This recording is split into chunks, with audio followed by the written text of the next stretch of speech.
The Al-Jawni school in central Gaza has been hit several times since Israel's military campaign in response to Hamas' October 7 terror attack. The latest strike on Wednesday killed 18 people. This Palestinian, who did not give his name, searched through the rubble. It's a bag full of human remains from the strike on the school. We've been going through hell for 340 days now. The UN says that 6 of those killed work for UNRWA, the UN agency for Palestinian refugees, including the shelter's manager. Some 12,000 people are sheltering at the school. Israel defended the strike and said that the aid workers were in fact members of Hamas.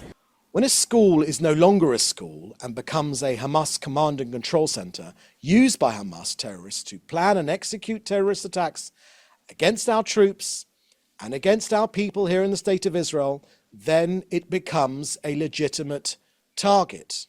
The UN neither confirms nor denies Israel's accusation that the killed UNRWA staff were Hamas.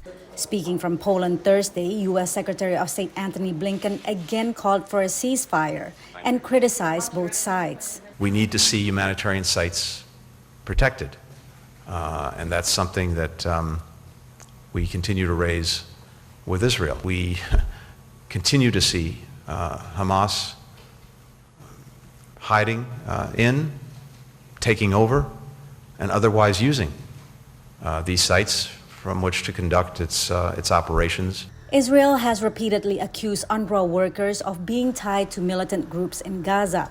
Natasha Hall, senior fellow at the Center for Strategic and International Studies, via Skype. We've heard this before, but we have not seen evidence. It remains to be seen if U.S. officials have seen that evidence as well. But what we do know is that there were thousands of people that were sheltering at this school. We know that it's the 6th school to be targeted since October 1st by the Israeli military. And we also know that there are rules of warfare.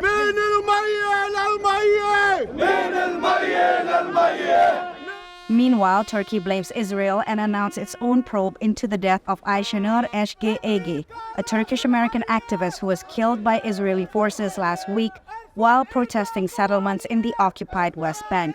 We will take every legal step to ensure that the blood of our Ayşenur Eşge does not remain on the ground. Israel's campaign in Gaza has continued for 11 months despite U.S. pressure for parties to reach a ceasefire in return for the release of hostages held by Hamas. The U.S.-designated terror group said Wednesday it is ready to implement the U.S. proposal without new conditions from any party. Sticking points include control of the Philadelphia corridor, a narrow stretch of land on Gaza's border with Egypt.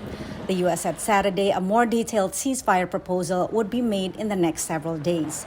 Patsy, Widakuswara, VOANews at the White House.